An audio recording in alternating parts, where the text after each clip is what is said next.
बच्चों, welcome back to A square classes. Today we are going to continue our next lecture on solution and quality property. Last class में हम लोगों ने vapour pressure देखा था and देखा था vapour pressure of solution having non volatile solute and then देखा था वोलेटाइल सॉल्यूट। और हम लोगों ने राउट्स लॉ पढ़ा था और राउट्स लॉ में हम लोगों ने पढ़ा था कि वेपर फेज में अगर ए एंड बी दोनों वोलेटाइल होंगे, वेपर फेज में अगर ए एंड बी दोनों वोलेटाइल होंगे तो ए के भी वेपर बनेंगे और बी के भी वेपर बनेंगे। जो ए के प्रेशर होंगे वेपर फेज में उसको अपन बोलेंगे पार्शियल प्रेशर ऑफ ए, और जो बी के वेपर बनेंगे उसी को क्या बोलेंगे पार्शियल प्रेशर ऑफ बी। और दोनों के पार्शियल प्रेशर को अगर ऐड कर दे अकॉर्डिंग टू डाल्टन्स लॉ तो जो टोटल प्रेशर होगा उसी को क्या बोलेंगे वेपर प्रेशर ऑफ सॉल्यूशन। और vapour pressure of solution P is equal to P A plus P B था, वेयर पी ए को क्या लिखते थे P A not into X A and P B को क्या लिखते थे P B not into X B. तो vapour pressure of solution is equal to P A not into X A plus P B not into X B. Okay, फिर हम लोगों ने last में देखा था vapour pressure of solution, vapour mole fraction of A and B in vapour phase.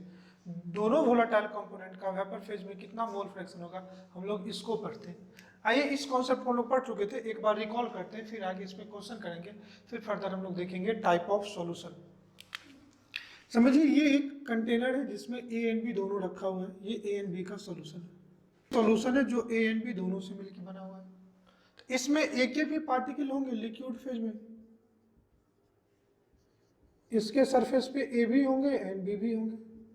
यहाँ पे ए के भी वेपर बनेंगे और बी के भी वेपर बनेंगे। हम लोगों ने पढ़ा था A is more volatile than B. और ये जो फेज है ये वेपर फेज है। लिक्विड फेज में भी ए एंड बी होंगे और वेपर फेज में भी ए एंड बी होंगे। यहाँ पे भी होंगे ए और यहाँ पे भी होंगे बी, यहाँ पे भी होंगे ए और यहाँ पे भी होंगे बी। लिक्विड फेज में ए एंड बी होंगे, इनका आपको अमाउंट या मोल दिया हुआ रहेगा और उनके मोल से आप A and B liquid phase की मोल फ्रैक्शन निकाल सकते हो। और ये जो ये सॉल्वेंट लिक्विड है इसका आपको P A not and P B not ये ऑलवेज क्या होगा गिवन इन द प्रॉब्लम। अब लिक्विड फेज में है तो यहाँ पे आप लगाओगे राउट्स लॉ, और अगर ये सॉलिड फेज में है तो यहाँ पे आओगे डाल्टन्स लॉ। हम लोग क्या एज्यूम करते हैं लिक्विड फेज में जो ए एंड बी के अमाउंट है उसको mole fraction of A and mole fraction of B लेते हैं, और जो वेपर फेज में ए एंड बी है उसके अमाउंट को mole fraction of A and mole fraction of B. अब एक्स एंड वाई यहाँ यूज कर चुके हैं तो या तो यहाँ पे X A dash Y A dash use कर सकते हैं, या हम लास्ट लेक्चर में हम लोगों ने वाई एंड वाई भी लिया था, इसको वाई एंड वाई भी ले लेते हैं। ये क्या है fraction of A and B in vapour phase. अगर ये लिक्विड फेज है तो यहाँ पे एप्लीकेबल होगा राउट्स लॉ, और ये वेपर फेज है तो यहाँ पे एप्लीकेबल होगा डाल्टन्स लॉ। और यहाँ पे जो प्रेशर डेवलप होगा उसको मैं लेता हूँ P vapour pressure of solution. तो ये जो P है वो किसके इक्वल होगा पी ए प्लस पीबी के इक्वल होगा। पी ए क्या है तो ए के वेपर से जो प्रेशर डेवलप होगा उसी को क्या बोलते हैं पी ए, या तो बोल सकते हैं vapour pressure of A in solution, vapour pressure of A in solution, या इसको बोल सकते हैं partial pressure of B. PB को क्या बोल सकते हैं vapour pressure of B in solution, या इसको क्या बोल सकते हैं पार्शियल प्रेशर ऑफ बी। और लगा दो अकॉर्डिंग टू राउट्स लॉ, तो जो लगाओगे तो पी ए किसके इक्वल है P A not into X A के। पीबी किसके इक्वल है PB not into X B. अब इसी सॉल्यूशन के वेपर फेज में अगर आप डाल्टन्स लॉ लगा दो, from Dalton's law from Raoult's law, Dalton's law क्या होता है partial pressure is equal to mole fraction into total pressure. तो पी ए क्या है पार्शियल प्रेशर ऑफ ए ना, तो अगर डाल्टन्स लॉ वेपर फेज में पी ए निकालोगे तो ये हो जाएगा मोल फ्रैक्शन, और ए के मोल फ्रैक्शन को वाई ए बोलते हैं, तो Y A into P total जो वेपर प्रेशर ऑफ सॉल्यूशन है यही तो total Y B into P. अब समझ में आ रहा। अब इस पी ए को इसके जगह पुट कर दे डाल्टन्स लॉ, अब डाल दो P A not into X A not into X A, और इस पी ए की जगह क्या डाल दो वाई ए इंटू पी, तो पी ए की जगह डाल दो वाई ए इंटू पी, ये डाल्टन्स लॉ से तो क्या जाएगा P A not into X A. तो अब यहाँ से मैं मोल फ्रैक्शन ऑफ ए निकालूंगा तो मोल फ्रैक्शन ऑफ जो ए होगा Y A is equal to P A not into X A upon total pressure B. कोई दिक्कत। अब ये निकालो आप from this equation PB is equal to PA naught into XB, PB is equal to PA naught into XB, तो PB की जगह डाल दो from Dalton's law YB into P, YB into P is equal to PA naught into XB, तो यहां से आ जाएगा YB is equal to PA naught into XB by P. This is your solution. तो दिक्कत, तो ये आपको क्या निकल गया YA एंड YB. अब दोनों का रेशियो ले लो आप. अगर आप इन दोनों का रेशियो लेते हो तो YA by YB is equal to क्या आ जाएगा PA not into XA upon P और PB not into XA upon B. PP क्या हो जाएगा कैंसिल, तो सीधा सीधा ये आ जाएगा PA not into XA upon, देखना PA नॉट और XA को क्या लिख सकते हो आप मोल के टर्म्स में, number of mole of A upon number of mole of A upon number of, और XB को क्या लिख सकते हो number of mole of P upon number of mole of A upon number of mole of B. अब जब इसको put करोगे तो ये टोटल मोल ये क्या हो जाएंगे कैंसिल, तो XA by XB is equal to होता है NA बाई NB, और यही वेपर प्रेशर का रेशियो होता है PA not upon PA upon PA. Simple. मैं आपको क्या समझा रहा हूं कि जो मोल फ्रैक्शन का रेशियो होगा, जो मोल फ्रैक्शन का रेशियो होगा वही मोल का रेशियो होगा और वही उसके पार्शियल प्रेशर का रेशियो होगा. ये हम लोग ये गैसियस एसिड में पढ़ चुके थे फ्रॉम डाल्टन्स लॉ. अब देखो ना PA की जगह क्या होगा PA not into XA, PB not into XA, जो मोल का रेशियो वही पार्शियल प्रेशर का रेशियो है.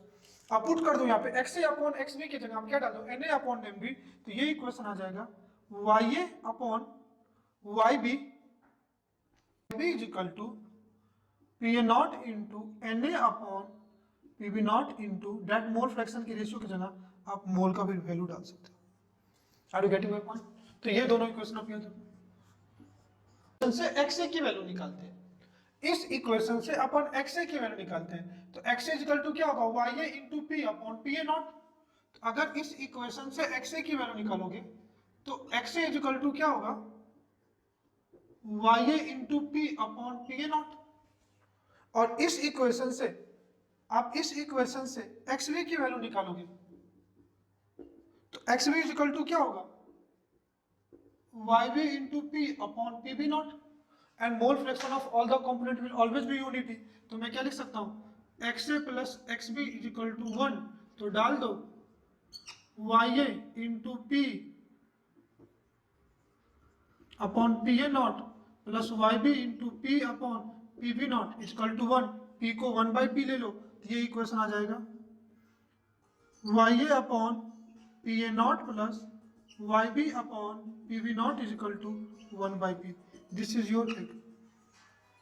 आ गया mole fraction in vapour phase. Note down कर लो पूरा एक बार. हम लोगों ने देखा कि जो वेपर फेज में जो A एंड B के अमाउंट होंगे उसके मोल फ्रैक्शन को निकाला, और हम लोगों ने हेडिंग ही डाला था mole fraction in vapour phase.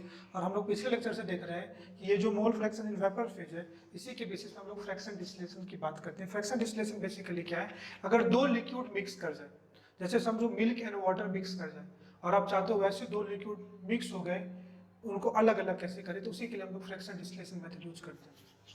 Fraction distillation हमेशा उस लिक्विड मिक्सचर के लिए हम लोग यूज करेंगे जिनका वोलाटाइल नेचर अलग अलग हो. पहले मैं आपको एक चीज समझा रहा हूँ कि डिफरेंस बिटवीन वोलाटाइल नेचर या vapour pressure and boiling point. समझो अगर कोई लिक्विड ज्यादा वोलाटाइल है, अगर कोई लिक्विड ज्यादा वोलाटाइल है तो उसका लिक्विड टू गैस में जाने की टेंडेंसी ज्यादा है.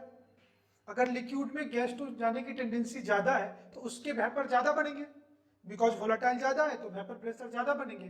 तो वो बहुत कम टेम्परेचर पे ही बॉयल हो जाएगा ना. बॉइलिंग क्या था कि temperature at which vapour pressure of liquids become equal to atmospheric pressure, तो वो तो ऑटोमेटिक वेपर में जाने की टेंडेंसी है, तो वो तो लो टेम्परेचर पे ही बॉयल हो जाएगा. तो वेपर प्रेशर हमेशा बॉइलिंग पॉइंट के इनवर्सली प्रोपोर्शनल होगा. मतलब वैसे लिक्विड जो ज्यादा वोलाटाइल नेचर के होंगे उनका बॉइलिंग पॉइंट क्या होगा, कम होगा. मैं आपको ये समझा रहा था कि अगर वैसे कोई लिक्विड जो ज्यादा वोलाटाइल नेचर के होंगे उनका बॉइलिंग पॉइंट क्या होगा, कम होगा. अगर बॉइलिंग पॉइंट कम है तो बहुत जल्दी लो टेम्परेचर पे वो क्या हो जाएगा, बॉइल हो जाएगा. अभी हम लोग देखते हैं बेसिकली कि क्या है. हेडिंग हम लोग का है मोल फ्रैक्शन आफ्टर कंडेंसेशन, या इसी को बोला था कॉन्सेप्ट ऑफ फ्रैक्शन डिस्टिलेशन. अब ध्यान से समझो, ये अपना कोई ओरिजिनल सॉल्यूशन है जिसमें दो लिक्विड दोनों वोलाटाइल नेचर के हैं, वो मिक्स हो गए. तो ये जो सॉल्यूशन हमने वापस से हम लोग A प्लस B का ले लेते हैं ताकि आप समझ लो. तो यहाँ ए के भी मॉलिक्यूल होंगे एंड बी के भी मॉलिक्यूल होंगे, तो इसके सरफेस पे ए के भी एटम होंगे, ए के भी मॉलिक्यूल होंगे, बी के भी होंगे। तो यहाँ पे जो वेपर होंगे, ये लिक्विड जब ये इवोपरेट करेंगे तो यहाँ पे ए के भी वेपर मिलेंगे और बी के भी वेपर मिलेंगे। और ये जो ओरिजिनल सोल्यूशन है इसका आपको पीए नॉट एंड पीबी नॉट जो vapour pressure of pure solvent है, ये ऑलवेज, ये तो मैंने पहले ही कहा था, ये ऑलवेज गिवन होगा। तो ये ऑलवेज अगर गिवन होगा तो यहाँ पे ए एंड बी के जो अमाउंट है, मोल फ्रैक्शन है, वो आप निकाल सकते हो, क्योंकि सॉल्यूशन में कितना अमाउंट ये तो पता होगा ना। तो ए का आपको या तो नंबर ऑफ मोल गिवन हो या एक्सए गिवन हो, या बी का भी आपको number of mole of be given हो या मोल फ्रैक्शन ऑफ बी गिवन हो। तो यहाँ पे एक इक्विलिब्रियम एस्टेब्लिश करेगा और ए के मोल को हम लोग बोल सकते हैं, मोल फ्रैक्शन को वाई एंड बी के मोल फ्रैक्शन को क्या बोल सकते हैं, वाई। अब समझो ये वेपर बने, इस वेपर को अपन क्या करते हैं, एक दूसरे कंटेनर से ऐड करते हैं, वो भी क्लोज है। और इसके वेपर को अगर मैं कंडेंस कर दूं, या तो ठंडा पानी, अगर इसको मैं क्या करता हूँ, किसी दूसरे कंटेनर से ऐड करता हूँ और उसको क्या करूँ, उस वेपर को ठंडा करूँ, तो गैस क्या होगा, लिक्विफाई होगा। टेम्परेचर कम करें तो गैस लिक्विफाई होगा, तो इसके वेपर कंडेंस होकर के यहाँ पे मिलेंगे। अब ध्यान से देख लो, हम लोगों ने इसी कॉन्सेप्ट को भी पढ़ा था, Y A and Y B की वैल्यू पढ़ी थी। ये हम लोगों ने फॉर्मूला क्या निकाला था, तो मैं आपको लिख के देता हूँ, आप देख लो फॉर्मूला क्या था, into X A upon T, और वाई बी था P B not B into X B upon T. इससे आप Y A and Y B बनोगे, और जो वेपर यहाँ पे बनेंगे Y A and Y B, जब उसको कंडेंस करोगे तो वही इस लिक्विड फेज में आएगा ना, वही इस लिक्विड फेज, मतलब जो यहाँ पे Y A and Y B की वैल्यू होगी वही यहाँ पे इस लिक्विड फेज में इसका वैल्यू होगा। अब इसको ऑलरेडी हम X A and X B लिए थे, तो इसको मैं लेता हूँ X A dash and X B dash, और जितने मॉलिक्यूल यहाँ पे वाई ए के होंगे उतने ही मॉलिक्यूल यहाँ पे एक्स ए के होंगे। तो मैं लिख सकता हूं ना, Y A is equal to X A dash and Y B is equal to X B dash. जो फर्स्ट ओरिजिनल सॉल्यूशन के वेपर बनेंगे वही वेपर कंडेंस होंगे ना, तो जो यहाँ के वेपर फेज में मोल फ्रैक्शन होंगे वही फर्स्ट कंडेंसेशन के लिक्विड फेज में होंगे, क्योंकि जो वेपर बनेंगे वही कंडेंस होंगे। तो जो X A x1 X A dash and X B dash है वही इक्वल होगा Y A dash and Y B dash के। तो जो एक्स ए डैश है ये वाई ए डैश के इक्वल होगा, और जो एक्स बी डैश है वो वाई बी के इक्वल होगा। यहाँ ए एंड बी में जो ज्यादा वोलेटाइल होंगे उसके वेपर यहाँ ज्यादा बनेंगे, और जिसके वेपर ज्यादा बनेंगे तो उसका फर्स्ट कंडेंसेशन में लिक्विड नेचर ज्यादा होगा। अब यहाँ पे जो ए एंड बी का रेशियो था यहाँ पे कम होगा, क्योंकि इस वेपर में वो कंपोनेंट ज्यादा होंगे जिसका अमाउंट ज्यादा होगा, जो ज्यादा वोलेटाइल होगा, जो ज्यादा वोलेटाइल होगा। फिर यहाँ पर से वो ज्यादा इवोपरेट करेंगे तो यहाँ पे बन जाएंगे Y A dash and Y B dash, तो यहाँ पे हो जाएगा X A double dash and X B double dash. And after first to second condensation वो volatile component, after first to second container वो कंपोनेंट आपको मिलेंगे जो ज्यादा वोलेटाइल नेचर के होंगे। समझ में आया? तो ये निकालोगे कैसे, X A dash and Y A dash, अगर इसकी वैल्यू में लिख दूं X A dash upon X B dash is equal to हो जाएगा Y A upon Y B is equal to P A not into X A upon P B not into X B. तो जो original solution में vapour की mole fraction के ratio होंगे वही first condensation में क्या होंगे कि इसके मोल फ्रैक्शन के रेशियो होंगे। फिर ए एंड बी का नेचर सेम है, तो यहाँ पे Y A dash and Y B dash निकालोगे, फिर Y A dash and Y B dash का वही फॉर्मूला होगा P A not into X A dash upon P B not into X B dash upon P. तो इसे निकाल लोगे, तो ये मैंने लिखा कॉन्सेप्ट है, ये तभी एप्लीकेबल होगा with the help of fraction distillation mixture of two volatile liquid is separated। वैसे दो लिक्विड जिनका अलग अलग वोलाटाइल नेचर है और दोनों का अगर मिक्स हो जाए तो दोनों को आप क्या करते हो, सेपरेट कर सकते हो। ये प्यूरिफिकेशन का एक मेथड है। फिर मैंने कहा it is applicable for ideal solution. अभी हम लोग next topic type of solution ही देखेंगे, तो आपको समझ में आएगा कि क्या डिफरेंस है ideal and non ideal solution. Simple मैं आपको लैंग्वेज में समझा दूं कि समझो अगर 10 ml सॉल्यूट है एंड 10 ml सॉल्वेंट है, if 10 ml solute is added in 10 ml of solution then volume of solution will be 20 ml। ये बिल्कुल सही है। अगर वैसे सॉल्यूशन जिसमें वॉल्यूम ऑफ सॉल्यूशन इक्वल हो जाए सॉल्यूट और सॉल्वेंट के वॉल्यूम को, उसी को क्या बोलते हैं, नॉन आइडियल। आपके दिमाग में आ रहा होगा कि सर हमेशा तो इक्वल होगा, अनइक्वल कब होगा, अब समझ लो। समझो अगर किसी सॉल्यूट एंड सॉल्वेंट में कोई एक्स्ट्रा अट्रैक्शन बढ़ जाए, अगर कोई सॉल्यूट एंड सॉल्वेंट में कोई एक्स्ट्रा अट्रैक्शन बढ़ जाए, तो जब सॉल्यूशन बनाओगे तो वो मॉलिक्यूल एक दूसरे को ज्यादा अट्रैक्ट करेगा, तो उसके केस में कॉम्प्रेस हो जाएगा। या वाटर, आपको पता है एक वाटर मॉलिक्यूल दूसरे वाटर मॉलिक्यूल को H बॉन्डिंग से सराउंड करता है, H बॉन्डिंग से एसोसिएटेड होता है, एंड दो वाटर मॉलिक्यूल के बीच का जो अट्रैक्शन होगा उसी को अपन बोलते हैं हाइड्रोजन बॉन्डिंग। आप वाटर में वैसे कंपोनेंट डाल दो जो हाइड्रोजन बॉन्डिंग शो नहीं करते, आप चीनी डाल दो, तब होगा क्या कि दो वाटर मॉलिक्यूल, जब चीनी में जो शुगर पार्टिकल है वो जो वाटर में सॉल्युबल होंगे तो ये वाटर मॉलिक्यूल के बीच में ही आएंगे ना, तो उस केस में H बॉन्डिंग टूटेंगे तो वॉल्यूम थोड़ा बढ़ जाएगा। लेकिन यही आप अल्कोहल एंड वाटर को मिक्स कर दो, तो जो अल्कोहल में H बॉन्डिंग की स्ट्रेंथ होती है वाटर से कम होती है, तो कभी भी आप 10 ml water and 10 ml alcohol मिलाओगे तो जो वॉल्यूम ऑफ सॉल्यूशन होगा वो 20 ml से ज्यादा ही होगा, तो उसको बोलेंगे नॉन डाइल्यूशन। ये अपना नेक्स्ट टॉपिक ही है, इसको हम लोग काफी डिटेल्स में पढ़ेंगे। तो सॉल्यूशन पहला क्या हो जाए, कोई एक्स्ट्रा काइंड ऑफ अट्रैक्शन या रिपल्सन ना हो। जो सॉल्यूट सॉल्यूट इंटरेक्शन है वही सॉल्यूशन, सॉल्वेंट सॉल्वेंट इंटरेक्शन है वही solute and solvent interaction solution है, उसी को बोलेंगे आइडियल सॉल्यूशन। और दूसरा, only for those liquid mixture which have different volatile nature. अगर दोनों का वोलेटाइल नेचर डिफरेंट होगा तभी आप ये एप्लीकेबल होगा, नहीं तो दोनों के वेपर इक्वल बढ़ेंगे तो आप उसको कभी सेपरेट कर ही नहीं सकते हो। तो फ्रैक्शन डिस्टिलेशन आप तभी उस लिक्विड मिक्सचर को सेपरेट करने के लिए आप यूज कर सकते हो जब दोनों के वोलेटाइल नेचर में कुछ तो डिफरेंस हो। Difference in volatile nature, difference in vapour pressure के बेसिस में ही हम लोग दो लिक्विड को क्या करते हैं, सेपरेट करते हैं। That is difference in volatile nature अलग है तो बॉइलिंग पॉइंट क्या होगा, अलग होगा। फिर मैंने कहा vapour phase will be always be richer in that component which is more volatile. कह रहा है कि वेपर फेज में उसके वेपर ज्यादा बनेंगे, वेपर फेज में उसके वेपर ज्यादा बनेंगे जो ज्यादा वोलेटाइल होगा, जो ज्यादा वोलेटाइल होगा। या आप कहोगे अमाउंट पे भी डिपेंड कर, ऑब्वियसली अगर अमाउंट जिसका ज्यादा लोगे वो भी ज्यादा बनेंगे, because PA is equal to PA not into x। और फिर एक और पॉइंट आप लिख लो, कहीं पे लिखना चाहते हो तो, कि जो वेपर प्रेशर है इनवर्सली प्रोपोर्शनल टू क्या है, जो लिक्विड जितना ज्यादा वोलेटाइल नेचर के होंगे उनका बॉइलिंग पॉइंट उतना ही क्या होगा, कम होगा। तो कल की क्लास में गर्मी भी ज्यादा थी और हम लोग ये जो कॉन्सेप्ट था ये कल के ही टॉपिक का था, जो उसको पढ़ नहीं पाए थे, तो आई होप आज आपको ये काफी अच्छे से समझ में आया होगा। ओके, तो एक दो क्वेश्चन हम लोग इस कॉन्सेप्ट पे देखते हैं। कल लास्ट लेक्चर में हम लोग न्यूमेरिकल भी कम कर पाए थे, तो एक दो क्वेश्चन हम लोग न्यूमेरिकल और अच्छे क्वेश्चन जो हम लोग देखते हैं इस कॉन्सेप्ट पे, फिर हम लोग सिलेबस को थोड़ा सा और आगे बढ़ेंगे और पढ़ेंगे type of solution. Next question देखते हैं हम लोग, कह रहे हैं solution of two volatile liquid A and B। कोई भी दो लिक्विड A एंड B का सॉल्यूशन है, तो पहले एक सॉल्यूशन बना लेते हैं। A and B at a certain temperature found that total vapor pressure, इस सॉल्यूशन का जो वेपर प्रेशर P है ये 400 mm of Ag। कह रहा है मोल फ्रैक्शन ऑफ, यहाँ पे मोल फ्रैक्शन है, मोल fraction of A in vapour phase, तो ये लिक्विड फेज है, ये वेपर फेज है।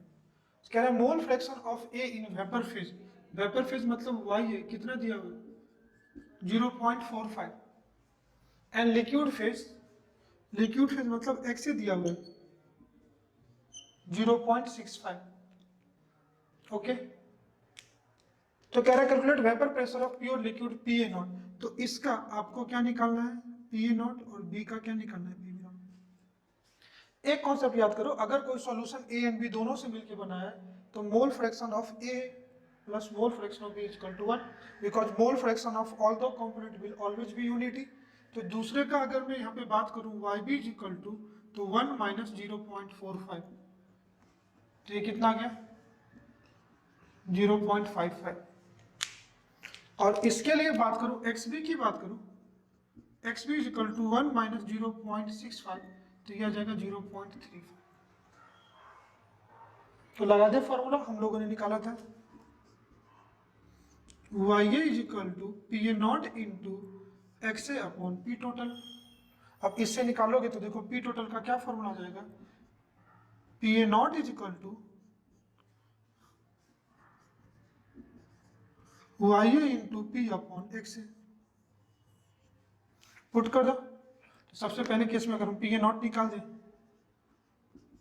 PA नॉट निकालोगे तो YA कितना है 0.45 मल्टीप्लाई पी टोटल कितना है 400 अपॉन एक्स से कितना है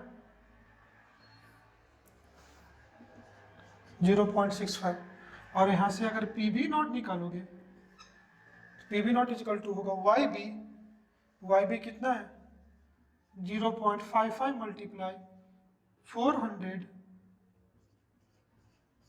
अपॉन 0.35 एक्स बी। तो आपसे इससे पी और पी नॉट की वैल्यू अब सिंपल मैथमेटिकल कैलकुलेशन आप इसको सॉल्व करोगे तो ये आ जाएगा अप्रॉक्सीमेट 277 के अप्रॉक्स आ जाएगा और इसको करोगे तो ये आ जाएगा 628 ये mm ऑफ एच जी और ये भी होगा mm ऑफ एच जी। एक सॉल्यूशन दिया हुआ था जिसमें vapour phase and liquid phase में ए के मोल फ्रैक्शन आपको दिए हुए थे एंड सॉल्यूशन का वेपर प्रेशर दिया हुआ था। तो पूछा था वेपर प्योर फॉर्म में ए एंड बी का वेपर प्रेशर निकालो तो सिंपल हम लोगों ने निकाल दिया। आई होप ये समझ में आया हुआ आपको। ये भी क्वेश्चन जेई का पूछा हुआ क्वेश्चन है और जो नेक्स्ट क्वेश्चन हम लोग कर रहे हैं ये भी क्वेश्चन जेई का पूछा हुआ क्वेश्चन है। इससे डिफिकल्ट क्वेश्चन बनते ही नहीं है। कह रहा है two liquid X and Y form an ideal solution at 300 Kelvin. तो अब जो दो लिक्विड एक्स एंड वाई बने दो लिक्विड का कंपोनेंट क्या है एक्स एंड वाई और फिर आइडियल सॉल्यूशन 300 केल्विन पे है। कह रहा vapour pressure of solution containing 1 mole of X. तो number of mole of X कितना है 1 एंड 3 मोल ऑफ वाई और नंबर ऑफ मोल को एन से डिनोट करते हैं 3 मोल ऑफ वाई कितना है 3। तो इसी के नीचे में मैं इसका अगर मोल फ्रैक्शन निकाल दूं mole fraction of x is equal to इसका मोल अपॉन टोटल मोल तो ये आ जाएगा 1/4 और मैं अगर मोल फ्रैक्शन ऑफ y निकालूं इसके हेल्प से तो mole fraction of y is equal to हो जाएगा y का mole 3 upon total mole 1 plus 3 कितना 4 तो 3/4। कोई दिक्कत? कह रहा है the vapour pressure of solution containing 1 mole of x and 3 mole of y is 550 mm of Hg at same temperature. कह रहा है इसी सॉल्यूशन में अगर आप 1 मोल ऑफ y को और ऐड कर दो तो वेपर प्रेशर 10 डिग्री से बढ़ जा रहा है। पहले आपने एक सॉल्यूशन x एंड y का बनाया जिसमें x के 1 मोल थे और y के 3 मोल थे तो वेपर प्रेशर ऑफ सॉल्यूशन आपको आ गया 550 mm ऑफ Hg। कह रहा है इसी टेम्परेचर पे अगर y का 1 मोल और ऐड कर दो तो अब सॉल्यूशन हो गया 1 mole of x and 4 mole of y तो वेपर प्रेशर 10 डिग्री से बढ़ गया तो 550 से 560 mm ऑफ Hg हो गया। तो ऑब्वियसली आपसे क्या पूछेगा x एंड y का वेपर प्रेशर बताओ मतलब px not and py not. आपसे इस क्वेश्चन में पूछा क्या है कि px नॉट बताओ एंड py नॉट बताओ। तो पहले कंडीशन के लिए हम लोग इक्वेशन बनाते हैं। इक्वेशन बनाओगे तो p is equal to px not into mole fraction of x plus py not into mole fraction of y। अब इसी में वैल्यू पुट कर दो तो p टोटल कितना है 550 is equal to px not plus 1/4 x का mole fraction 1/4 plus py not into 3/4। Cross multiplication 4 common लेके कर दोगे तो ये आ जाएगा 550 मल्टीप्लाई 4 550 को अगर 4 से मल्टीप्लाई करोगे तो ये अप्रॉक्स में आ जाएगा आपको px not plus 3 py not. ये आपका एक इक्वेशन बन गया इक्वेशन 1। ठीक है। दूसरे कंडीशन में कह रहा है ये कि x की 1 mole of y is further added the vapour pressure of solution is 10 mole. तो ये जो पहला कंडीशन है ये केस 1 है। तो अब number of mole of x कितना है y and number of mole of y कितना है पहले 3 था तो 3 + 1 कितना हो गया 5। तो इसका मोल फ्रैक्शन ऑफ x कितना हो गया 1/5 and mole fraction of y कितना हो गया 4/5। इस केस में वेपर प्रेशर इसी इक्वेशन में आप पुट करोगे तो ये कितना हो गया 550 था तो कितना हो गया 560 is equal to px not into 1/5 plus py not into 4/5। यहाँ से 1/5 कॉमन ले लो तो ये आ जाएगा 560 मल्टीप्लाई 5 ये आ जाएगा 2800 is equal to P X not plus 4 P Y not. इस इक्वेशन को लोगे तो ये इक्वेशन 2 हो जाएगा। अब दो इक्वेशन है, दो अननोन है, आपको P X and P Y की वैल्यू इजीली निकाल दोगे। आप equation 1 minus equation 2 minus equation 1 कर दो, तो 2800 माइनस 2200 ये आ जाएगा 600 is equal to P X cancel, क्या जाएगा पी वाई नॉट। तो पी वाई नॉट की वैल्यू क्या आ गई 600। अब इक्वेशन 1 में पी वाई नॉट की वैल्यू पुट कर दो, आपको निकल हो जाएगा। इसकी वैल्यू पुट कर दो तो कितना हो जाएगा, इक्वेशन 1 में पुट कर दोगे तो सीधा सीधा आ जाएगा 3 into 600 1800 2200 minus 1800 is equal to P X not. तो ये आ जाएगा 2200 is equal to P X not plus 3 into 600, ये 1800, तो P X not is equal to 2200 minus 1800, तो ये आपको आ जाएगा 400। आई होप आपको समझ में होगा। दोनों क्वेश्चन आसान है, आप इजीली आराम से कर सकते हो। आइए कॉन्सेप्ट को और आगे बढ़ाते हैं। हेडिंग डाल दो टाइप ऑफ सॉल्यूशन। देखिए, आइए हम लोग नेक्स्ट टॉपिक पढ़ते हैं, टाइप ऑफ सॉल्यूशन। जो मैंने कहा था ना कि हम लोग दो टाइप के सॉल्यूशन को पढ़ेंगे, एक Raoult's law for positive deviation, दूसरा Raoult's law for negative deviation. उससे पहले अगर सॉल्यूशन की बात करें तो दो टाइप के सॉल्यूशन होंगे, एक को बोलते हैं आइडियल सॉल्यूशन, दूसरे को बोलते हैं नॉन आइडियल सॉल्यूशन। कल के लेक्चर में हम लोगों ने देखा था vapour pressure of solution having volatile solute, वैसे सॉल्यूशन जो ए एंड बी के बने थे, जिसमें ए भी वोलेटाइल नेचर के थे एंड बी भी वोलेटाइल नेचर के थे। तो वेपर में ए के भी वेपर बने थे और बी के भी वेपर बने थे। जो ए के वेपर बने थे उसको बोला था हम लोगों ने vapour pressure of A in solution, और इसी को दूसरे नाम से बोलते हैं पार्शियल प्रेशर ऑफ ए। और जो बी के वेपर थे उसको बोलते हैं vapour pressure of B in solution या पार्शियल प्रेशर ऑफ ए। तो ए के जो वेपर बने उसको partial pressure of A, B के जो वेपर बने उसको पार्शियल प्रेशर ऑफ बी, और दोनों के वेपर प्रेशर को आप ऐड कर दो तो इससे जो सॉल्यूशन होगा उसको बोलते हैं वेपर प्रेशर ऑफ सॉल्यूशन। अब ध्यान से देखना, अब इस केस में जो सॉल्यूशन का प्रेशर था ये हम लोग निकाला था P equal to P A not into X A plus P B not into X B, और इसके लिए हम लोगों ने ग्राफ भी देखा था और यहीं पे हम लोगों ने पढ़ा था राउट्स लॉ। तो वैसे सॉल्यूशन जो हमने राउट्स लॉ में पढ़ा था उसको फॉलो करेंगे, उसको बोलेंगे आइडियल सॉल्यूशन। तो उनका ग्राफ एग्जैक्टली राउट्स लॉ के ग्राफ के जैसा होगा, और वैसे सॉल्यूशन जो उनके ग्राफ को फॉलो नहीं करेगा तो या तो वेपर प्रेशर उसका राउट्स लॉ से ऊपर चलेगा या राउट्स लॉ से नीचे होगा। तो अगर राउट्स लॉ से नीचे होगा तो हम लोग बोलेंगे negative deviation from Raoult's law, और अगर वेपर प्रेशर उससे ज्यादा बनेगा तो कर्व थोड़ा सा ऊपर बनेगा उसका, तो उसको बोलेंगे पॉजिटिव डेविएशन राउट्स लॉ।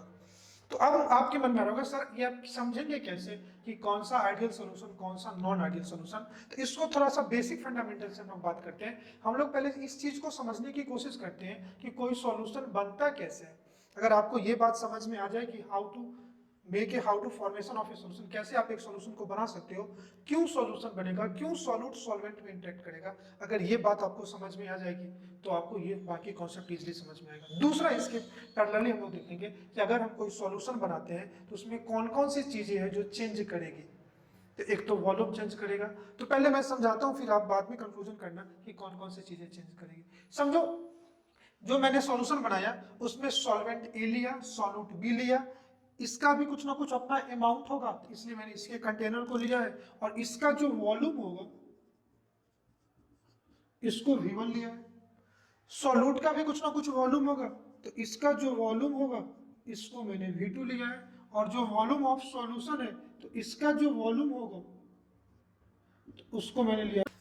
अब देखो, पहले उससे पहले हम लोग समझते हैं कि क्या क्या हो सकता है। अगर ये सॉल्वेंट में सॉल्वेंट ए है तो इसके सरफेस पे अगर देखोगे तो सारे पार्टिकल किसके मिलेंगे, ए, सारे के सारे ए के पार्टिकल हैं। तो यहाँ पे जो इंटरेक्शन होगा वो बिटवीन ए के पार्टिकल होंगे। यहाँ पे जो इंटरेक्शन होगा वो इंटरेक्शन बिटवीन ए एंड ए ही होंगे ना। तो यहाँ पे मैं कह सकता हूं कि इंटरेक्शन बिटवीन ए एंड ए होगा। इस केस में अगर ये सॉल्यूट के पार्टिकल होंगे तो यहाँ पे कौन सा इंटरेक्शन होगा, तो आप कहोगे interaction between B and B होगा। तो इस केस में जो इंटरेक्शन होगा ये इंटरेक्शन बिटवीन बी होगा। और जो सॉल्यूशन है वो किससे मिलके बने हुए हैं, तो आप कहोगे सर ये ए एंड बी दोनों से मिलके बने।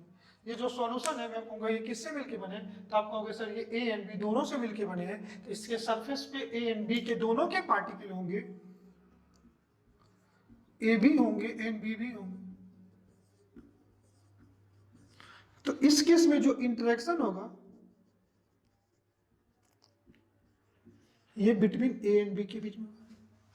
अब मेरा छोटा सा कंसर्न ये है, मैं आपसे ये समझाने की कोशिश कर रहा हूं कि ए एंड बी के बीच में इंटरेक्शन तभी पॉसिबल होगा ना, तभी ये बनेगा ना, जब पहले interaction between B and B टूट जाए और interaction between A and A टूट जाए। ध्यान से सोचना आप कि अगर ए का इंटरेक्शन टूटेगा, बी का इंटरेक्शन टूटेगा, तभी तो पॉसिबल है ना कि ए एंड बी के बीच में इंटरेक्शन बने। तो जब भी अगर कोई बॉन्ड टूटता है तो बॉन्ड जब आप तोड़ते हो तो वो प्रोसेस एंडोथर्मिक होगा। इस केस में जो एनर्जी है ये एब्जॉर्ब, जो एनर्जी है बन रहा है, तो यहाँ पे एनर्जी क्या होगा, रिलीज होगा। ध्यान से समझना आपने कि ए एंड ई का इंटरेक्शन टूटेगा, बी एंड बी का इंटरेक्शन टूटेगा, और जितनी अमाउंट ऑफ एनर्जी रिलीज हो गई होगी और उतना ही अमाउंट ऑफ, जितनी अमाउंट ऑफ एनर्जी यहाँ पे एब्जॉर्ब होगी, सॉरी मैंने उल्टा बोल दिया था, जितनी amount of energy A interaction और बी के इंटरेक्शन को तोड़ने में लगेगा, उतना ही अमाउंट ऑफ एनर्जी अगर इससे मिल जाए तो कोई एनर्जी का एक्सचेंज नहीं होगा। मतलब उस सॉल्यूशन के बनने में ना तो कोई एनर्जी एब्जॉर्ब होगी, ना तो कोई एनर्जी क्या होगी, रिलीज होगी। तो वो सब्सटेंस आराम से क्या हो जाएगा, सॉल्युबल होगा। लेकिन एक पॉसिबिलिटी ये भी हो सकता है कि या तो ए बी इंटरेक्शन ज्यादा हो जाए या ए या ए बी बी इंटरेक्शन ज्यादा हो जाए। ध्यान से सोचना आप कि अगर ए इंटरेक्शन में और बी इंटरेक्शन में जितना अमाउंट ऑफ एनर्जी लग रही है, समझो यहाँ पे 5 जूल एनर्जी लग रही है और यहाँ पे 5 जूल एनर्जी क्या हो रही है, लग रही है, और यहाँ पे 10 जूल से ज्यादा एनर्जी रिलीज हो रही है। मतलब ओवरऑल 10 जूल एनर्जी आपने उसको इंटरेक्शन को तोड़ने में लगाया, लेकिन एनर्जी जो सॉल्यूशन से रिलीज हुआ वो 12 जूल हो गया। इसका मतलब ये हो गया कि एनर्जी 12 जूल तभी रिलीज हुआ होगा कि अब जो ए बी इंटरेक्शन होगा वो जितना स्ट्रॉन्गर होगा उतना एनर्जी ज्यादा रिलीज होगा। कोई भी बॉन्ड जितना स्ट्रॉन्गर होगा उसको तोड़ने में एनर्जी भी ज्यादा लगेगी और उसके बनने में एनर्जी भी ज्यादा क्या होती है, रिलीज होती है। जब भी इस इंटरेक्शन को आप बेसिकली तोड़ रहे हो तो आपको एनर्जी एब्जॉर्ब हो रही है। क्यों एनर्जी, क्योंकि इसके फॉर्मेशन के टाइम में ये एनर्जी रिलीज हो गई होगी और आप इसके रिलीज एनर्जी के बराबर एनर्जी दे दो, ये एनर्जी क्या हो जाएगी, अगर दे दो तो ये टूट जाएगी। तो जब मैं ये कह रहा हूं कि AB के इंटरेक्शन में एनर्जी तभी ज्यादा रिलीज हो सकता है कि जब AB के बीच में इंटरेक्शन ज्यादा हो जाए। मतलब interaction between A and B is greater than BB interaction and AA interaction. AB का इंटरेक्शन AA और BB के इंटरेक्शन से ज्यादा हो जाए तो कहीं ना BB में इंटरेक्शन बढ़ गया ना, तो बढ़ गया तो मतलब क्या, एक दो मॉलिक्यूल एक दूसरे के क्लोजर आएंगे ना, तो फिर उस केस में वॉल्यूम क्या हो जाएगा, कॉम्प्रेस हो जाएगा, वॉल्यूम V1 + V2 से कम हो जाएगा और एनर्जी क्या होगा, रिलीज होगा। मतलब ओवरऑल एनर्जी, ओवरऑल प्रोसेस कैसा हो जाएगा, एक्सोथर्मिक। तो आपको एक चीजें समझ में आ गई कि या तो वॉल्यूम का चेंज हो सकता है या एनर्जी का चेंज हो सकता है, और ये प्रोसेस अगर एनर्जी चेंज हो तो एक्सोथर्मिक हो गई, तो स्पॉन्टेनियस होगी, तो इसका चेंज इन इंट्रोपी भी चेंज हो सकता है, और अगर इंट्रोपी चेंज है तो इसका गिब्स फ्री एनर्जी चेंज हो सकता है। अगर गिब्स फ्री एनर्जी चेंज हो रहा है तो इसकी बॉन्ड एनर्जी इंटरेक्शन चेंज हो सकता है, तो वॉल्यूम चेंज हो सकता है। तो जब भी आप कोई सॉल्यूशन बनाओगे तो इतनी सारी चीज अगर चेंज हो रही हो तो हम लोगों को सबके रिस्पेक्ट में पढ़ना पड़ेगा। तो अगर मैं सिंपल कह सकता हूं कि अगर interaction between A and B equal to AB interaction, तो जितना अमाउंट ऑफ एनर्जी यहाँ एब्जॉर्ब होगा उतना ही अमाउंट ऑफ एनर्जी रिलीज हो जाएगा। इस केस में V1 + V2 इक्वल टू क्या होगा, वॉल्यूम ऑफ सॉल्यूशन। तो इफ मैं अगर एक पॉइंट लिखूं, इफ अगर जो फाइनल वॉल्यूम है वो V1 + V2 के इक्वल हो जाए तो इसको बोलेंगे ideal solution. VF is not equal to Vn + V2, इसको बोलेंगे नॉन आइडियल सॉल्यूशन।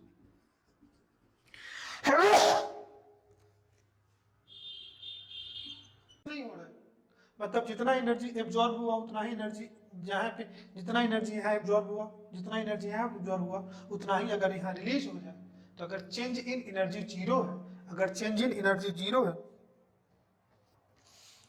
तो चेंज इन वॉल्यूम क्या हो जाएगा, 0। तो इफ, या तो मैं ऐसे कह सकता हूं कि change in volume after mixing is 0, neither energy will release nor absorb. और अगर change in volume after mixing not equal to zero, तो या तो लेस देन हो सकता है या ग्रेटर देन हो सकता है। तो अगर समझो इंटरेक्शन एनर्जी रिलीज होगा तो इंटरेक्शन ज़्यादा होगा, तो चेंज इन वॉल्यूम निगेटिव होगा। तो चेंज इन वॉल्यूम निगेटिव होगा तो एनर्जी रिलीज होगा, उसको बोलेंगे निगेटिव डेविएशन। और ये इंटरेक्शन एनर्जी जो है ये कम रिलीज हो रही है, मतलब इंटरेक्शन कम हो रहा है। मतलब जितना इंटरेक्शन सॉल्यूट सॉल्यूट के बीच में था, जितना इंटरेक्शन सॉल्वेंट सॉल्वेंट के बीच में था, उससे कम इंटरेक्शन सॉल्यूट एंड सॉल्वेंट के बीच में है, तो वॉल्यूम बढ़ जाएगा, एनर्जी एब्जॉर्ब होगी, पॉजिटिव डेविएशन शो करेगा। ठीक है, तो मैं कह सकता हूं if change in volume on mixing is energy is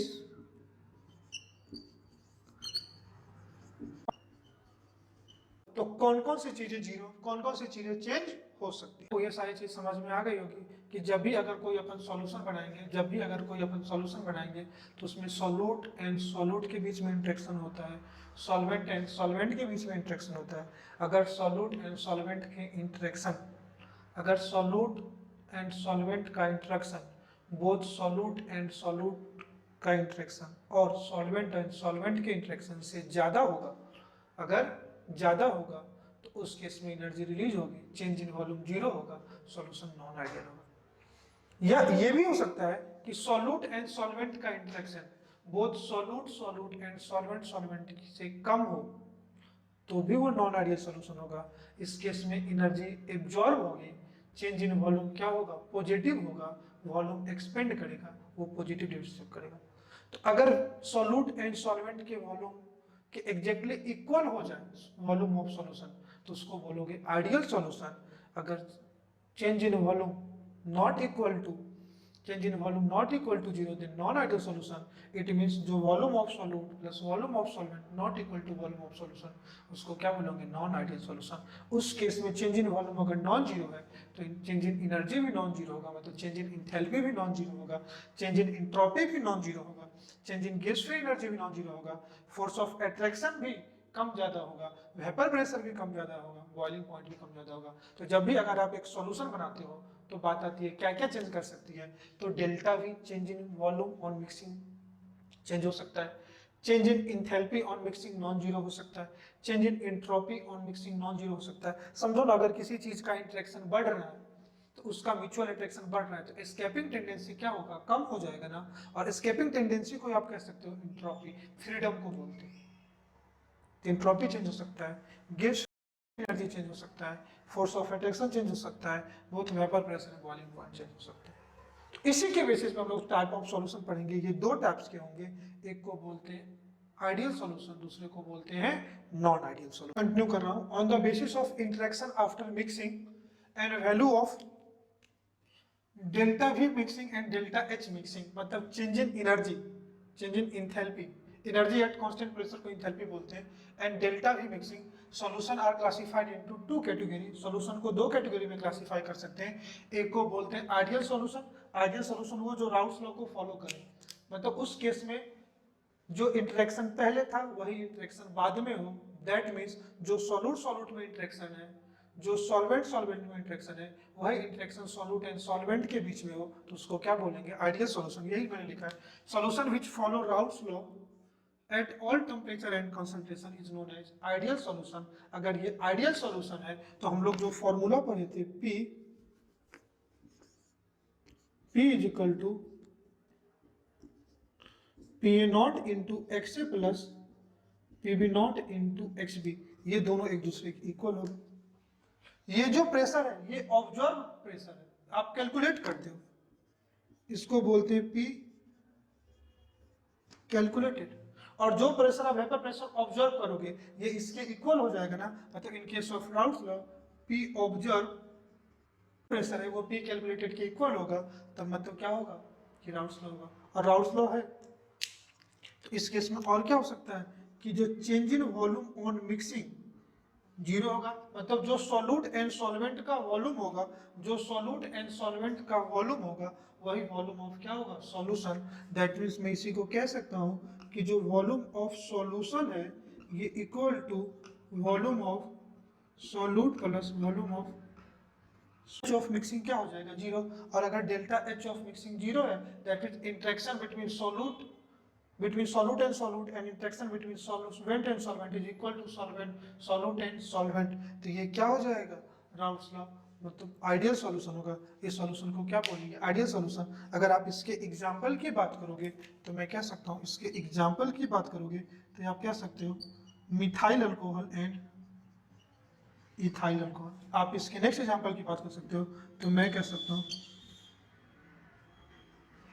benzene and solution जिसमें interaction between solute and solute, interaction between solvent and solvent is equal to interaction between solute and solvent. मतलब ना तो सॉल्यूट एंड सॉल्वेंट का same polar nature हो, same particle का size हो, तो वो सॉल्यूशन जनरली क्या होगा, आइडियल सॉल्यूशन होगा। मतलब मैं कह सकता हूं size and nature of solute particle is equal to solvent particle. मतलब जो सॉल्यूट पार्टिकल का नेचर है, जो सॉल्वेंट पार्टिकल का नेचर एंड साइज है, वो क्या होगा, इक्वल होगा। दूसरी चीज मैं कह सकता हूं solute and solute is equal to solvent is equal to solvent as ideal solution। आइए हम लोग नेक्स्ट देखते हैं नॉन आइडियल सॉल्यूशन। फिर इसमें दो टाइप के होंगे कि जो सॉल्यूशन का वॉल्यूम होगा ये तो सॉल्यूट एंड सॉल्वेंट से कम होगा या ज्यादा होगा। अगर ज्यादा होगा तो उसको बोलेंगे पॉजिटिव डेविएशन, कम होगा बोलेंगे नेगेटिव डेविएशन। हेडिंग डालिए, नॉन करेगा उसको क्या बोलेंगे, नॉन आइडियल सॉल्यूशन। अगर नॉन आइडियल सॉल्यूशन है तो P observe is not equal to P in this solution. इस सॉल्यूशन में जो इंटरेक्शन बिफोर मिक्सिंग है और इंटरेक्शन आफ्टर मिक्सिंग है दोनों अलग अलग होगा। या तो सॉल्यूट का इंटरेक्शन सॉल्वेंट का इंटरेक्शन कम हो जाए सॉल्वेंट के इंटरेक्शन से या ज्यादा हो जाए। इन this solution and after mixing is not equal। तो ये जो फॉर्मूला था P is equal to PA not into XA plus PB not into XB, ये नॉट इक्वल टू हो जाएगा। जो प्रेशर हम लोग फॉर्मूला से निकालते हैं ये not equal to PA not into XA plus PB not into XB, ये हमेशा इक्वल नहीं होगा। तो और चीजें क्या इक्वल होगा, तो डेल्टा भी नॉट इक्वल टू जीरो, तो delta P on mixing not equal to zero. या तो नेगेटिव हो सकता है या पॉजिटिव हो सकता है। एक को बोलेंगे नेगेटिव डेविएशन, दूसरे को क्या बोलेंगे, पॉजिटिव डेविएशन। और ये टू टाइप के होंगे, it is of two types. एक को बोलेंगे पहला नेगेटिव डेविएशन, दूसरा positive deviation from negative deviation from Raoult's law and positive deviation from Raoult's law. Negative deviation from Raoult's law, अगर नेगेटिव डेविएशन शो हो रहा है मतलब राउल्स लॉ के कर्व से अगर डेविएशन नेगेटिव हो रहा है, इट मींस क्या होगा कि उनके बीच का अट्रैक्शन बढ़ रहा होगा, मतलब वेपर प्रेशर कम हो रहा है। फोर्स ऑफ अट्रैक्शन बढ़ रहा होगा तो वेपर प्रेशर कम होगा, तो बॉइलिंग पॉइंट ज्यादा होगा। ये मैंने लिखा कि अगर नेगेटिव डेविएशन की बात कर रहा है तो कहीं ना कहीं फोर्स ऑफ अट्रैक्शन क्या हो रहा होगा, बढ़ रहा होगा। और दो मॉलिक्यूल के बीच में अट्रैक्शन कम होगा तो उनका वोलेटाइल नेचर कम होगा, तो वेपर प्रेशर क्या होगा, कम। इट मींस वेपर प्रेशर क्या हो रहा है, कम।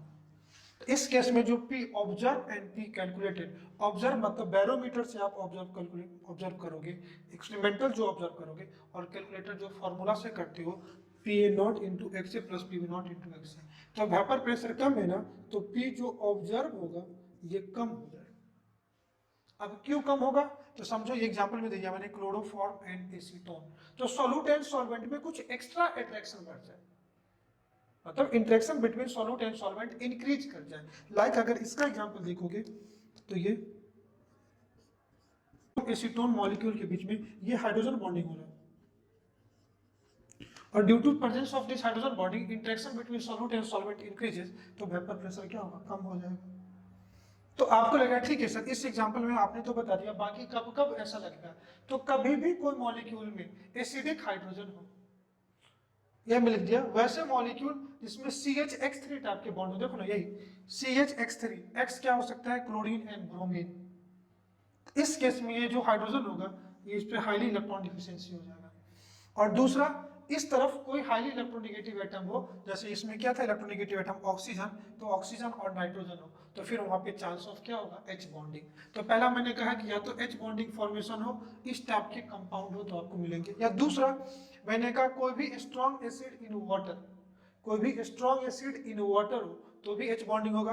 लाइक समझो ये HX, ये फ्लोरीन हो सकते हैं, क्लोरीन हो सकते हैं, ब्रोमीन हो सकते हैं। समझो ये HCl, और HCl मॉलिक्यूल को आप वाटर में डाल दो, तो this is the structure of water, इसके पास दो लोन पेयर है, तो ये इन दोनों को क्या, फिर इसी को क्या बोलेंगे, तो उसमें हाइड्रोजन एटम है, ये वाटर के साथ क्या करेंगे, H बॉन्डिंग बनाएंगे। तो इस सब H बॉन्डिंग के होने से, कोई भी काइंड ऑफ इंटरेक्शन होने से, या डाइपोल डाइपोल इंटरेक्शन होने से सॉल्यूट सॉल्वेंट में इंटरेक्शन बढ़ेगा, तो राउट्स लॉ से नेगेटिव डेविएशन शो करेगा। आपको राउट्स लॉ का ग्राफ याद होगा, आप देखो इसका कर्व कैसा होगा। तो हम लोग vapour pressure and mole fraction के बीच में रिलेशन ने कर्व निकाला था।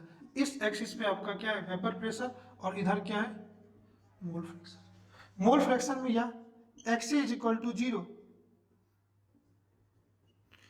यहां से यहां जब जाओगे तो Xc की वैल्यू 1 के बराबर होगी, और जब यहां से यहां आओगे जब x भी 1 है तो जो प्रेशर होगा उसको हमने कहा था PB नोट, और x से 1 है तो जो प्रेशर होगा उसको क्या कहा था, PA नोट। और ये जो प्रेशर था राउस लॉ का कर्व, तो ये था PB is equal to PB not into XB, इसको हमने लिखा था PA is equal to PA not into XA, और ये लिखा था PA is equal to PA not into XA plus PB not into XA। और अगर ये पॉजिटिव डेविएशन, अगर ये क्या शो कर रहा है, यहाँ पे नेगेटिव डेविएशन शो कर रहा है, तो इसका जो कर्व होगा वो राउस लॉ से क्या होगा, नीचे की तरफ होगा, तो इसका कर्व कुछ ऐसा होगा,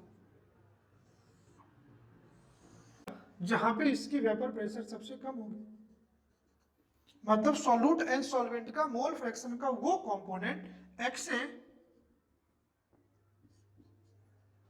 इसी को बोलते हैं, इसी को क्या बोलते हैं, यहाँ पे इस पॉइंट पे अगर बात किया जाए, इस पॉइंट पे बात किया जाए तो वेपर प्रेशर सबसे क्या है, कम है, तो बॉइलिंग पॉइंट क्या हो जाएगा, ज्यादा। इसी पॉइंट को बोलते हैं, इसी पॉइंट को बोलते हैं, मैं लिख देता हूं यहाँ पे, मैक्सिमम बॉइलिंग एजियोट्रॉप। इस पॉइंट को बोलते हैं, मैं लिख देता हूं मैक्सिमम बॉइलिंग एजियोट्रॉप। ठीक है, and that is the curve of negative deviation from Raoult's law, क्योंकि जिसका वेपर प्रेशर ज्यादा उसका बॉइलिंग पॉइंट कम, यहाँ पे वेपर प्रेशर कम तो बॉइलिंग पॉइंट ज्यादा, that means vapour pressure is inversely proportional to boiling. That is your curve of negative deviation. तो इन शॉर्ट अगर नेगेटिव डेविएशन में बात करें तो हम लोग क्या होगा कि जो इंटरेक्शन सॉल्यूट एंड सॉल्वेंट के बीच में है वो ज्यादा हो जाए सॉल्यूट सॉल्यूट इंटरेक्शन से एंड सॉल्वेंट सॉल्वेंट इंटरेक्शन से। जो इंटरेक्शन सॉल्यूट एंड सॉल्वेंट के बीच में है अगर वो ज्यादा हो जाए both solute solute and solvent solvent interaction से, तो उसको बोलेंगे negative deviation from Raoult's law, और इस केस में वेपर प्रेशर कम हो जाएगा, और इस ग्राफ को बोलेंगे negative deviation from Raoult's law, और ये नॉन आइडियल सॉल्यूशन। और इस केस में आपको क्या मिलेंगे, एजियोट्रॉप। चाहिए मैं डिफाइन कर देता हूँ एजियोट्रॉप क्या है। एजियोट्रॉप वो मिक्सचर है, एजियोट्रॉप वो मिक्सचर है जहां पे कोई दो लिक्विड को आप अलग नहीं कर सकते। टेम्परेचर उसी को क्या बोलते हैं, एजियोट्रॉपिक मिक्सचर। फिर मैंने कहा एजियोट्रॉपिक मिक्सचर इनका both liquid phase and vapour phase में दोनों फेज में कंपोजिशन क्या होगा, सेम होगा, इसलिए आप इसको कभी सेपरेट नहीं कर सकते। एजियोट्रॉपिक मिक्सचर है same composition in liquid phase and in vapour phase. so it cannot be possible to separate the component in pure form। तो दोनों कंपोनेंट को प्योर फॉर्म में सेपरेट नहीं कर सकते हो, इसी मिक्सचर को क्या बोलते हैं, एजियोट्रॉप। एक दो क्वेश्चन आपको इस पॉइंट पे मिलेगा, एजियोट्रॉप पॉइंट का मतलब क्या है। तो ये मैक्सिमम बॉइलिंग है और मिनिमम वेपर प्रेशर होता है, और कांस्टेंट टेम्परेचर पे ये क्या करेगा, बॉइल करेगा। ठीक है, आइए लास्ट पार्ट हम लोग देख लेते हैं, पॉजिटिव डेविएशन फ्रॉम राउट। तो positive deviation from Raoult's law, अगर ये राउट्स लॉ से पॉजिटिव डेविएशन शो कर रहा होगा तो क्या होगा, यहाँ पे ऑफ अट्रैक्शन पहले से क्या हो गया, कम, तभी तो वो वेपर ज्यादा बने ना। तो यहाँ पे क्या हो गया, वेपर प्रेशर क्या हो गया, ज्यादा। अगर वेपर प्रेशर ज्यादा है तो इसका जो बॉइलिंग पॉइंट होगा ये क्या होगा, कम। मतलब इस केस में भी जो P ऑब्जर्व है ये ग्रेटर होगा P कैलकुलेटेड से, तो P is greater than PA not into XA plus PB not into XB। दूसरा, जो change in volume on mixing है ये ग्रेटर देन 0 होगा, डेल्टा H ऑन मिक्सिंग है ये ग्रेटर देन 0 होगा। मतलब पहले मैं ये कहना चाह रहा हूँ कि सॉल्यूट में इंटरेक्शन पहले ज़्यादा था, या सॉल्वेंट में इंटरेक्शन ज़्यादा है। अब सॉल्यूट एंड सॉल्वेंट को दोनों को आप ऐड कर दो तो पहले से इंटरेक्शन कम हो गया। तो इंटरेक्शन कम हुआ तो मॉलिक्यूल दूर हुए, मतलब म्यूचुअल अट्रैक्शन कम हो गया तो एस्केपिंग टेंडेंसी ज्यादा होगा, और एस्केपिंग टेंडेंसी ज्यादा होने से उसका वोलेटाइल नेचर ज्यादा हुआ तो वेपर प्रेशर ज्यादा बनेगा, और इजिली भी ऑपरेट कर रहा है तो लो टेम्परेचर पे ही क्या कर जाएगा, बॉयल कर जाएगा। ये तभी हो सकता है कि पहले कोई इंटरेक्शन होगा और बाद में वो टूट गया होगा, बाद में वो खत्म हो गया होगा। लेकिन अगर मैं बात करूं, फॉर एग्जाम्पल अगर बात करूं, एग्जाम्पल के केस में बात करूं,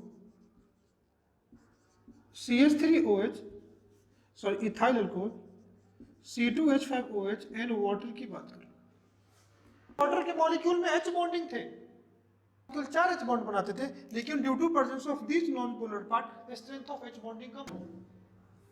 कर दो बेंजीन एंड वाटर के, इस केस में भी आप बेंजीन नॉन पोलर कहने से H बॉन्डिंग कम हो जाए। मतलब थे जो मॉलिक्यूल में हाइड्रोजन बॉन्डिंग थे पहले प्रेजेंट होंगे, बाद में खत्म हो रहे होंगे या कम हो रहे होंगे, या तो ये एब्सेंट हो जाए, या तो इसका जो स्ट्रेंथ है ये क्या हो जाए, कम हो जाए, और इस केस में क्या हो जाएगा, वो पॉजिटिव डेविएशन शो करेगा। तो इसके जो वेपर प्रेशर होंगे ये राउट्स लॉ से क्या होंगे, ऊपर होंगे। इसका जो कुछ वेपर होगा ये कुछ इस पॉइंट आएगा जहाँ पे वेपर प्रेशर क्या होगा, मैक्सिमम होगा। एक ऐसा पॉइंट आएगा जहाँ पे वेपर प्रेशर क्या होगा, मैक्सिमम होगा। इसको बोलते हैं मैक्सिमम वेपर प्रेशर या मिनिमम बॉइलिंग पॉइंट। समझ में आया?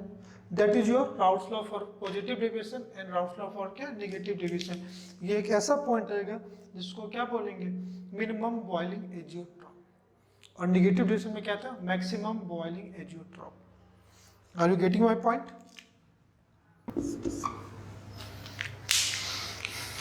ठीक है, तो आज की क्लास में बेसिकली हम लोगों ने जो पिछले क्लास से कुछ टॉपिक रह गए थे, मोल fraction of solute and solvent in vapour phase, हम लोग ने उसको देखा। फिर उसी का एक एप्लीकेशन था फ्रैक्शन डिस्टिलेशन, उसको देखा।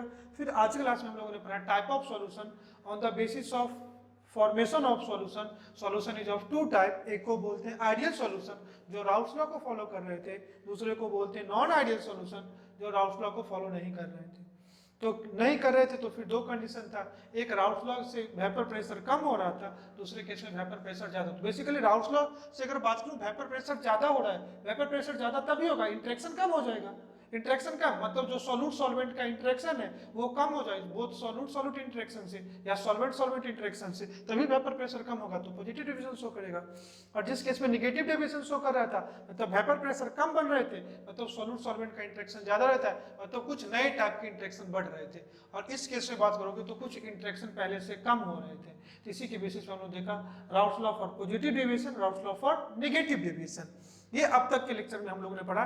नेक्स्ट लेक्चर में हम लोग पढ़ेंगे वांट ऑफ फैक्टर, बिकॉज पहले आप बुक में देखोगे तो पहले कोलिगेटिव प्रॉपर्टी है, देन वांट ऑफ फैक्टर है। कोलिगेटिव प्रॉपर्टी को अच्छे से समझ में आने के लिए मैं आपको पहले वांट ऑफ फैक्टर पढ़ाऊंगा, फिर दो केस होंगे उसमें, एसोसिएशन एंड डिसोसिएशन, फिर वांट ऑफ फैक्टर के बाद अगर हम लोग को टाइम बचेगा तो हम लोग स्टार्ट करेंगे कोलिगेटिव प्रॉपर्टी। पहले इसका जनरल इंट्रोडक्शन देखेंगे, कोलिगेटिव प्रॉपर्टी होता क्या है। मैं फर्स्ट लेक्चर में ही कहा था colligative property are those property which depend upon number of solute particle. तो लोग देखेंगे फिर चार टाइप के सोलिगेटिव प्रॉपर्टी होते हैं, relative lowering of vapour pressure, elevation in boiling point, deflation in freezing point and fourth is your osmotic pressure. फिर last में इसका एक ही चीज हम लोग का बच जाएगा, हेनरी लॉ। फिर लेक्चर ये टॉपिक कंप्लीट हो जाएगा। फिर बीच बीच में हम लोग कुछ अच्छे लेवल के जेईई के क्वेश्चन कर भी रहे हैं। जब एक बार कोलिगेटिव प्रॉपर्टी हो जाएगा तो फिर हम लोग कई सारे एडवांस में जो सब्जेक्टिव प्रॉब्लम होते हैं ना उसको करेंगे, ताकि आप में कॉन्फिडेंस बिल्डअप आए। और मैं आपको श्योर करता हूँ कि जैसे ही लेक्चर कंप्लीट होते के साथ साथ आपकी प्रॉब्लम सॉल्विंग अप्रोच इतनी अच्छी होगी ना कि आप कोई भी बुक, आपको ना तो कोई डाउट होगा, अगर होगा भी तो 1-2%, 5% से ज्यादा डाउट होगा नहीं। आप कोई भी बुक उठाओ या प्रीवियस ईयर के पेपर उठाओ, आपसे सारे क्वेश्चन सॉल्व होंगे। आई होप आप आज का लेक्चर आपको काफी अच्छे से समझ में आए। लेक्चर कैसा लगा आप मुझे कमेंट करके जरूर बताइएगा। अगर अच्छा लगा तो एक लाइक जरूर करिएगा, दोस्तों से शेयर जरूर करिएगा। Thanks for watching, good day, bye bye, have a nice day, thank you.